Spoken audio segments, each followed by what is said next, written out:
$40 billion more money spent by other countries. So that's a step, but it's a very small step. It sounds like a lot of money, and it is. But it's a very small amount of money relative to what they owe and to what they should be paying.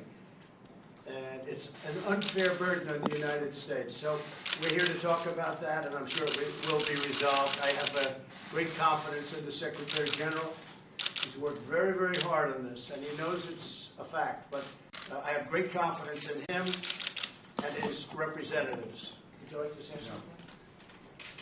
First of all, it's great to see you again, Mr. President, and good to have you here for the summit. And we are going to discuss many important issues at the summit. Among them is defense spending.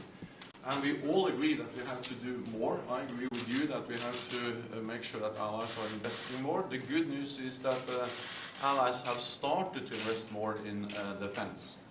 After years of cutting defense budgets, they have started to add billions to their defense budgets. And last year was the biggest increase in defense spending across Europe and Canada in a generation.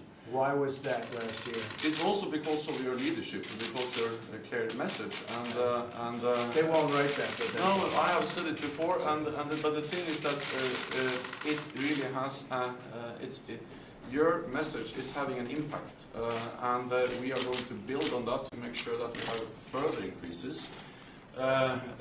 You initiated last year that all allies are going to develop national plans on how to spend more on defense.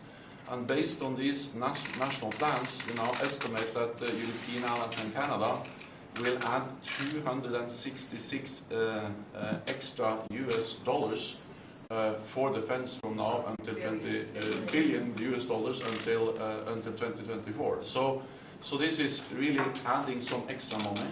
It helps, and we are moving in the right direction, but we still have to do more, and that is what we're going to address at the summit later on today. Let me also add that strong NATO is good for Europe, but it's also good for the United States.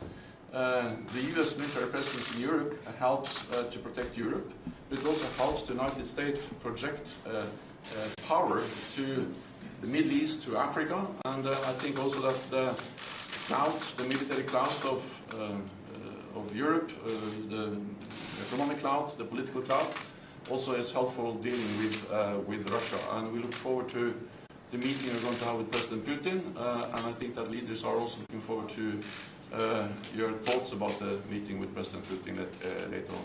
Well, I have to say, I think it's very sad when Germany makes a massive oil and gas deal with Russia, where you're supposed to be guarding against Russia, and Germany goes out and pays billions and billions of dollars a year to Russia. So we're protecting Germany, we're protecting France, we're protecting all of these countries, and then numerous of the countries go out and make a pipeline deal with Russia, where they're paying billions of dollars into the coffers of Russia. So we're supposed to protect you against Russia, but they're paying billions of dollars to Russia, and I think that's very inappropriate. And the former chancellor of Germany is the head of the pipeline company that's supplying the gas. Ultimately, Germany will have almost 70% of their country controlled by Russia with natural gas. So you tell me, is that appropriate? I mean, I've been complaining about this from the time I got in. It should have never been allowed to have happened. But Germany is totally controlled by Russia, because they were getting from 60 to 70% of their energy from Russia and a new pipeline. And you tell me if that's appropriate, because I think it's not. And I think it's a very bad thing for NATO, and I don't think it should have happened. And I think we have to talk to Germany about it. On top of that, Germany is just paying a little bit over 1%, whereas the United States, in actual numbers, is paying 4.2% of a much larger GDP. So I think that's inappropriate also. You know, we're protecting Germany, we're protecting France, we're protecting everybody, and yet we're paying a lot of money to protect. Now, this has been going on for decades. This has been brought up by other presidents, but other presidents never did anything about it, because I don't think they understood it, or they just didn't want to get involved. But I have to bring it up because I think it's very unfair to our country, it's very unfair to our taxpayer. And I think that these countries have to step it up, not over a 10-year period, they have to step it up immediately. Germany is a rich country. They talk about they're going to increase it a tiny bit by 2030. Well, they could increase it immediately tomorrow and have no problem. I don't think it's fair to the United States. So we're going to have to do something because we're not going to put up with it. We can't put up with it, and it's inappropriate.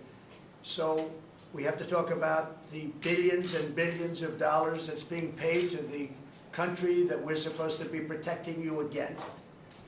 You know, everybody's talking about it all over the world. They'll say, well, wait a minute, we're supposed to be protecting you from Russia, but why are you paying billions of dollars to Russia for energy? Why are countries in NATO, namely Germany, having a large percentage of their energy needs paid, you know, to Russia and taken care of by Russia? Now, if you look at it, Germany is a captive of Russia because they supply. They got rid of their coal plants. They got rid of their nuclear. They're getting so much of the oil and gas from Russia.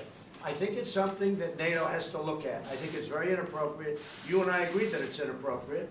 I don't know what you can do about it now, but it certainly doesn't seem to make sense that they pay billions of dollars to Russia, and now we have to defend them against Russia.